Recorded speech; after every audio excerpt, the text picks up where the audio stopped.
অনুব্রত মণ্ডলের আইসিকে কুকথা কাণ্ডে পুলিশের জবাবে সন্তুষ্ট নয় জাতীয় মহিলা কমিশন। অনুব্রত কাণ্ডে জাতীয় মহিলা কমিশনের চিঠির উত্তর দিল এবার বীরভূমের পুলিশ সুপার।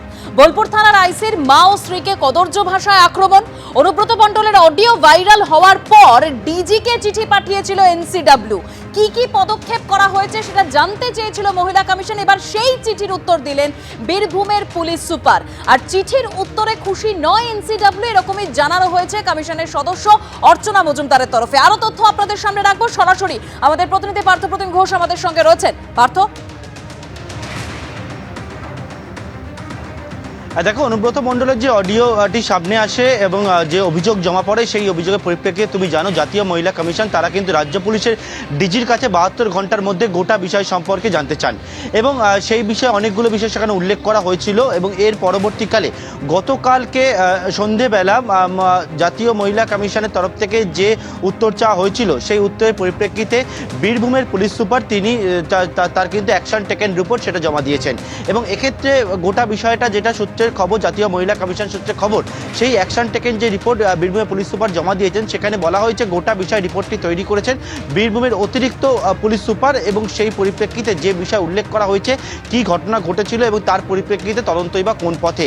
কিন্তু এই ক্ষেত্রে যে বিষয়টা উল্লেখ করা হয়েছে বলে রিপোর্টে আমরা জানতে পারছি, সেটি হচ্ছে 30 তারিখে বোলপুর থানার আইসি যে অভিযোগ জমা করেন, সেই অভিযোগে স্পষ্ট করে যেটা বলা হয়েছে যে অভিযোগটা যে গত 28 তারিখ অর্থাৎ ঠিক দুদিন আগে 28 তারিখ রাত্রি 10:37 নাগাদ কথা হয় বোলপুর থানার আইসির সঙ্গে অনুব্রত মণ্ডলের। এবং সেক্ষেত্রে যে কনভারসেশন হয় সেটা হচ্ছে ফেস টাইমে তাদের মধ্যে কথা হয়েছিল। এবং সেই কথা যা যা বিষয় উল্লেখ করা হয়েছে যে অভিযোগে এবং সেই রিপোর্টে উল্লেখ করা হয়েছে, সেটা হচ্ছে এই কথা হচ্ছে অত্যন্ত অপমানজনক, অশ্লীল এবং হুমকির সুরে কিন্তু কথা হয়েছিল। তার পরিপ্রেক্ষিতে পুলিশ জানিয়েছে তারা এসডিপিও পদমর্যাদার অফিসারকে দিয়ে গোটা ঘটনা তদন্ত শুরু করেছে। যে পিও অর্থাৎ প্লেস অফ অকারেন্স সেটা তারা ভিজিট করেছে। এছাড়া অভিযোগকারী, এছাড়া ডিউটি অফিসার, এছাড়া রেকর্ডিং অফিসারকে তারা জিজ্ঞাসাবাদও করেছে এবং তাদের স্টেটমেন্ট সেটা রেকর্ড করা হয়েছে তদন্তের স্বার্থে। অন্যদিকে এই যে অভিযোগকারী, ডিউটি অফিসার এবং রেকর্ডিং অফিসার তাকে জিজ্ঞাসাবাদ করা হয়েছে গত 30 এবং 31 তারিখ, এই দুদিন ধরে। পাশাপাশি 1 তারিখ আইনজীবী মারফত, অনুব্রত মণ্ডল আইনজীবী মারফত তাদের কাছে আসে যে ডকুমেন্ট জমা পড়ে, সেখানে হচ্ছে অনুব্রত মণ্ডল অসুস্থ এবং তাকে 5 দিনের জন্য বেড রেস্টের পরামর্শ চিকিৎসক দিয়েছেন। এরপর পুলিশ জানাচ্ছে সেই বেড রেস্টের পরবর্তীকালে যখন সুস্থ হয় অনুব্রত মণ্ডল, সেক্ষেত্রে কিন্তু 5 দিন পরেই তাদেরকে আবার নোটিশ আবারও পাঠানো হয় এবং সেই নোটিশের পরিপ্রেক্ষিতে অনুব্রত মণ্ডল সেই দিনকে আসেন এবং হাজিরা দেন। এটা হচ্ছে তাদের অ্যাকশন টেকেন রিপোর্ট অনুযায়ী সেই বিষয়ে হাজিরা দেন এবং জিজ্ঞাসাবাদ করেন, সেটা উল্লেখ করা হয়েছে। পাশাপাশি পুলিশ তাদের যে রিপোর্ট পাঠিয়েছে সেই রিপোর্টে বলেছে যে 2টি ফোন এখনো পর্যন্ত তারা বাজেয়াপ্ত করেছে। যে 2টি ফোনই হচ্ছে আইসি ফোন, একটা হচ্ছে আইফোন, অপরটি হচ্ছে অ্যান্ড্রয়েড ফোন। এবং সেই ফোনে কেন বাজেয়াপ্ত করে সেই বিষয়ে জানিয়েছেন তারা।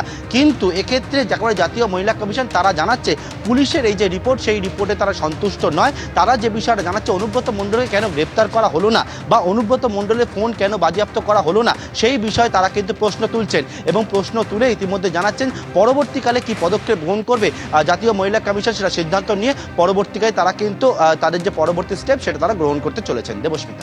ধন্যবাদ পার্থ। অর্থাৎ এই চিঠির যে উত্তর, সেই উত্তরে খুশি নয় এনসিডব্লিউ, এরকমই জানিয়েছেন কমিশনের সদস্য অর্চনা মজুমদার। কি বলেছেন তিনি শোনাবো। আমরা ঠিক যেরকম চেয়েছিলাম যে 72 ঘন্টার মধ্যে আমাদের অ্যাকশন টেকেন রিপোর্ট পাঠান, পুলিশ সেটা কমপ্লাই করেছে এবং 72 ঘন্টার আগেই আমাদের কাছে উত্তর এসে গেছে বাই এসপি বীরভূম। এটাই নিয়ম। আমরা একেবারেই সন্তুষ্ট নই। আমরা আবার ফার্দার আমাদের চেয়ারপারসনের সঙ্গে আলোচনা করে এরপরে ফার্দার কি স্টেপ অফ অ্যাকশন কিভাবে হবে সেটা আমরা করব এবং বাই মানডে আমরা আবার যা চিঠি লিখতে হলে বা যা করতে হবে ইনস্ট্রাকশন সেগুলো আমরা দেব। আমাদের কতগুলো কথা বলা হয়েছে, যেমন বলা হয়েছে কি ওনারা ফেস টাইমে কথা বলেছেন।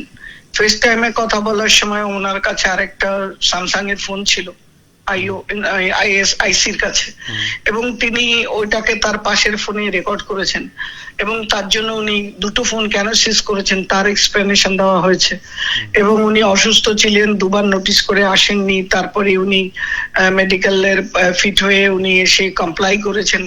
তাদের 2 ঘন্টা ধরে না 1 ঘন্টা ধরে কত একটা টাইম মেনশন করা হচ্ছে সেই সময়ের মধ্যে। কি কারণে এফআইআর রেজিস্টার করে সেকশনস গুলো পাওয়া গেল না বা তাকে নোটিস করে অ্যারেস্ট করা হলো না, বা কার ফোন কেন সিজ হলো না, বা উনি কোন অবস্থায় বলেছিলেন তার আশেপাশে, সমস্ত ব্যাপারগুলো, এটা যেহেতু মহিলাদের সম্মান এবং সুরক্ষার প্রশ্ন দাঁড়িয়ে আছে সারা দেশের, এটা কোনো অফিসারের স্ত্রী বা মায়ের নয়, এটা পুরো বাংলার মেয়েদের একটা ছোট করা, হেয় করা। সুতরাং আমাদের commission they are very serious about this, এবং এর উপরে যাতে এরকম কথা বলে কেউ আইনের ফাঁক ফোকর দিয়ে বেরিয়ে না যায় সেদিকে আমরা তীক্ষ্ণ নজর রাখবো, এবং আমাদের যা সিস্টেম যা করার সেটা আমরা করবো।